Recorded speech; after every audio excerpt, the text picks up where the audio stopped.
Hello students, welcome. और इस video में आप सीखेंगे कैपेसिटर्स का इंट्रोडक्शन। तो कैपेसिटर क्या होता है, क्यों होता है और कैसा होता है, ये आप इस वीडियो में सीखेंगे। सबसे पहली बात तो ये है कि कैपेसिटर बेसिकली क्या काम करता है, मैं आपको ये बता देता हूं, तब आपको एक आइडिया लग जाएगा कि हाँ, हमें इसकी जरूरत क्यों पड़ती है। मान लो कि कहीं से ये पानी है, ये एक नल है और इसमें पानी की धार टपक रही है। ज्यादा तेज फ्लो नहीं है, कम फ्लो है, ठीक है।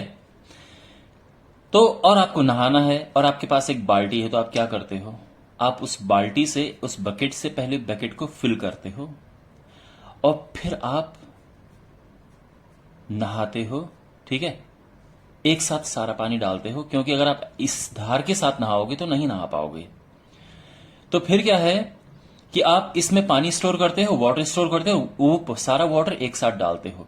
आपको नहाने के लिए बहुत सारे पानी की जरूरत है और ये फ्लो इतना तेज है नहीं। तो ये जो बकेट है, ये बकेट हो गया आपका कैपेसिटर। आपने फैन, जो पंखा होता है, उसमें देखा होगा, जो फैन होता है इस तरह से कुछ इसमें बना होता है डिजाइन, फिर ये है और इसमें ये है। तो यहां पे आपने एक डिब्बी सी लगी हुई देखी होगी, वो है कैपेसिटर। वैसे पुराने जमाने में कैपेसिटर को कंडेंसर कहते थे, आजकल भी कुछ लोग यूज करते हैं। This is capacitor, okay.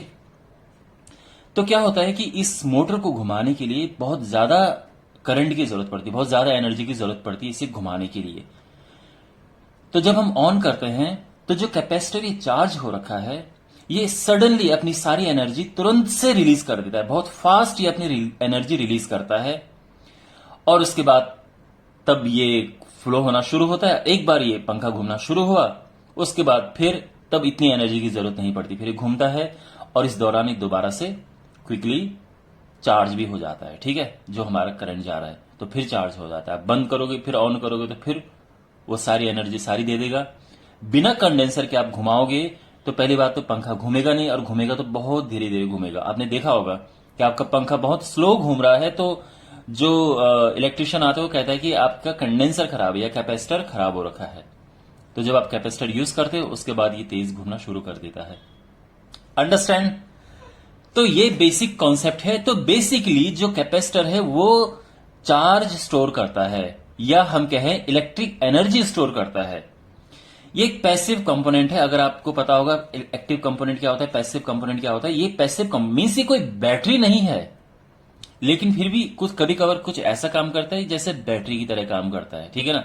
Battery का अलग फंक्शन होता है। बैटरी में क्या होता है, केमिकल एनर्जी स्टोर होती है और स्लोली स्लोली रिलीज होती है। कैपेसिटर में ऐसा नहीं है। कैपेसिटर में एनर्जी स्टोर होती है, इलेक्ट्रिक फील्ड में एनर्जी स्टोर होती है और एकदम फास्ट ये रिलीज करता है तुरंत से। तो ये बाल्टी को कैपेसिटर मान लो। अच्छा, अब मैं आपको ये बताता हूं कि देखो, दुनिया में जितनी भी चीजें हैं, कोई भी चीज हो, हर एक चीज कैपेसिटर है। हर कोई चीज चार्ज स्टोर कर सकती है। So everything is a capacitor.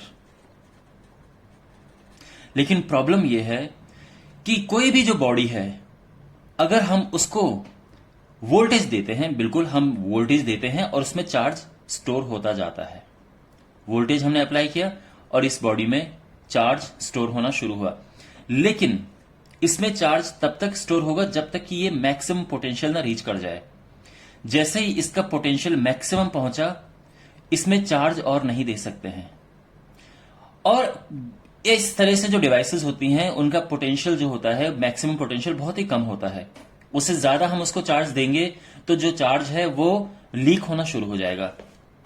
तो इसका मतलब अगर आपके पास कोई सिंपल बॉडी है, उसमें आप इतना ज्यादा चार्ज स्टोर नहीं कर सकते। ऑन द अदर हैंड, जो प्रॉपर हमारे कैपेसिटर होते हैं, यानी जो डिवाइसेस में लगते हैं, उसमें एक अरेंजमेंट इस तरह से होता है, यानी दो मेटल प्लेट्स होती हैं और उन मेटल प्लेट्स के बीच में या तो हो सकता है एयर हो, और या कोई भी डाइलेक्ट्रिक भरा होता है। सिरेमिक होता है, पेपर यूज कर सकते हैं, डाइलेक्ट्रिक यूज करते हैं। इसका डाइलेक्ट्रिक का काम भी होता है इसका कैपेसिटेंस बढ़ाना। अब होता क्या है कि जैसे ही आपने देखो, ये हमारे पास दो प्लेट्स हैं, ठीक है, और आप यहां पे वोल्टेज अप्लाई कर रहे हैं। वोल्टेज अप्लाई करते हैं तो ये हो गया पॉजिटिव चार्ज्ड और ये हो जाता है नेगेटिवली चार्ज्ड। देखो, पॉजिटिव चार्ज तो ये भी हुआ था, लेकिन यहां पे मान लो कि कोई पोटेंशियल वी रीच कर गया है, यहां पे भी ऐसे ही है, पॉजिटिव चार्ज की वजह से पोटेंशियल रीच कर जाता है, बट बिकॉज इसके बगल में एक अरेंजमेंट ऐसा है जिसमें नेगेटिव है, तो ये नेगेटिव चार्ज इसके पोटेंशियल को ड्रेस्टिकली डिक्रीज कर देगा। मींस ये मान लो कि इसकी वजह से पोटेंशियल वी डैश है, तो जो नया पोटेंशियल होता है वो बहुत ही कम हो जाता है। यानी जैसे आपने ये प्लेट यहां पे लगाई, दूसरी मेटल प्लेट, और ये अरेंजमेंट ऐसे बनाया, तो इसका नया पोटेंशियल बहुत ही कम हो गया है।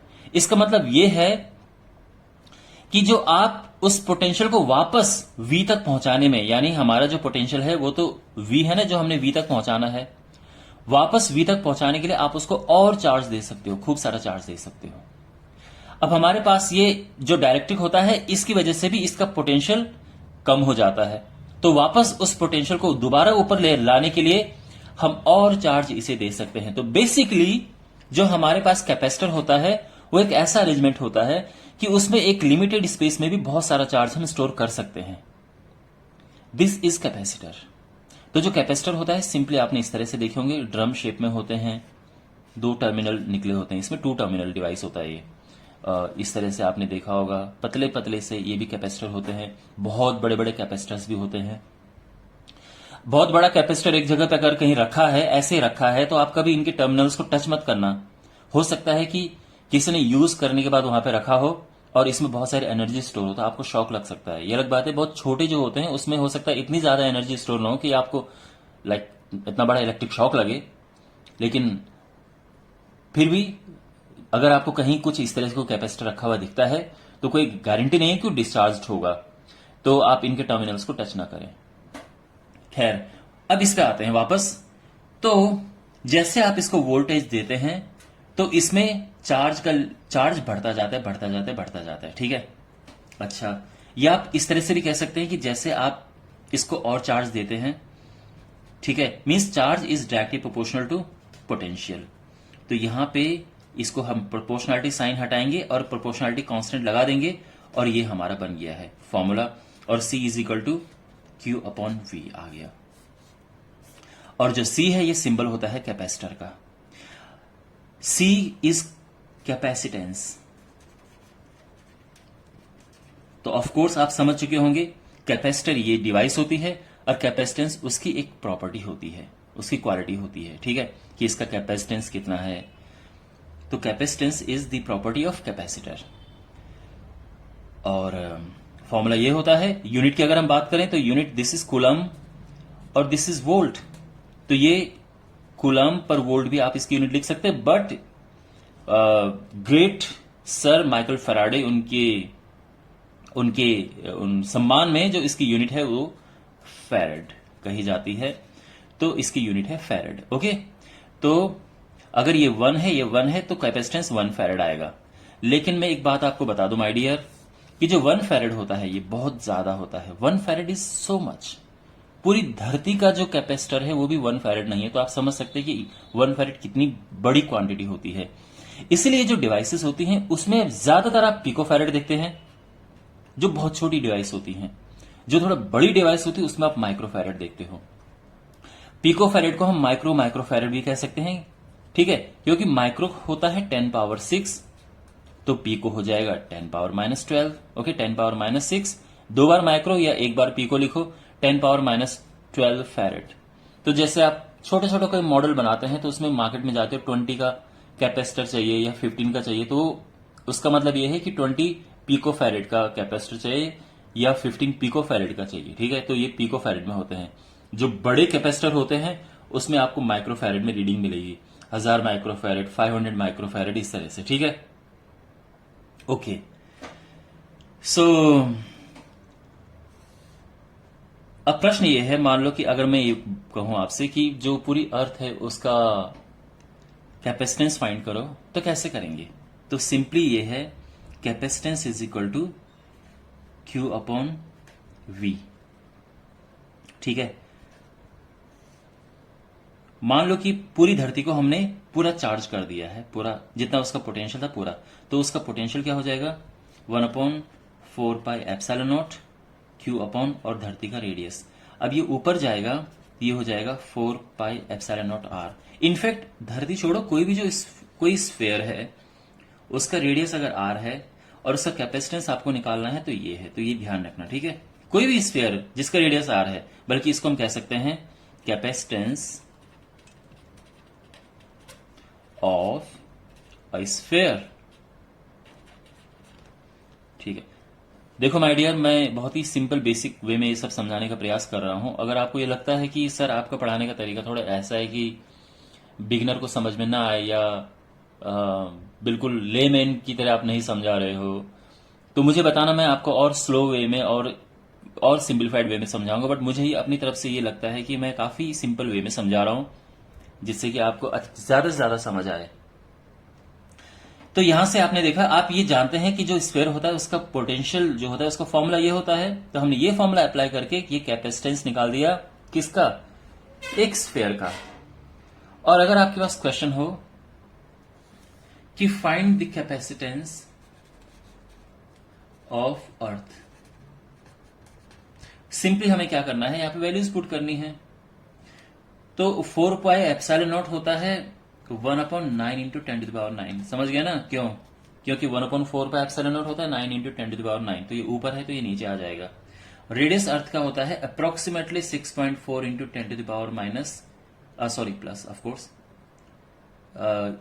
6, ठीक है। आई मीन ये होता है 6400 किलोमीटर। मीटर में कन्वर्ट करेंगे तो इसमें 3 जीरो लग जाएंगे। 1 2 3 4 5 6, तो पॉइंट यहां पे लगना है, तो ये पावर में 6 आ जाएगा। और इतना फैरड है। जब हम इसको सिंप्लीफाई करेंगे तो ये आएगा 7, मतलब 0.711 इंटू 10⁻⁻3। अगर हम इसको 711 करेंगे तो 10⁻⁻, देखो पॉइंट में 3 प्लेस इधर लेके चला गया तो ये -6 हो जाएगा। और ये है 711 माइक्रोफैरड। तो कैपेसिटेंस ऑफ अर्थ होता है ये। सिंपल है। आई होप आपको इस वीडियो में सब समझ आया होगा, बेसिक चीजें सब समझ आई होंगी। और अगले वीडियो में अब हम हम कैपेसिटर के बारे में पढ़ेंगे। पैरेलल प्लेट कैपेसिटर क्या है, ये जो बीच में हमने डायरेक्ट्रिक भरा है इसका प्रॉपर रोल जो है वो आप सीखेंगे। Alright, so see in the next video, take care.